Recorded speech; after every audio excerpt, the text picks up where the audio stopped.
তোমাদের কার কার দেখে ভালো লাগলো এই জগন্নাথ ধাম, জগন্নাথ মন্দির, আমাকে একটু কমেন্ট করবে।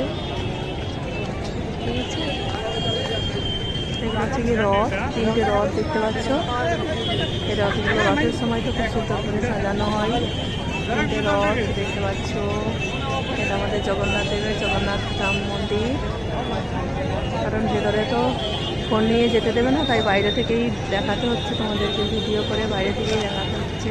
কিছু করার নেই, কারণ ভেতরে ফোন নিয়ে ঢুকতে দেয় না। এটা হচ্ছে কি আমার পোকা বর, কেমন সেলফি তুলছে দেখো।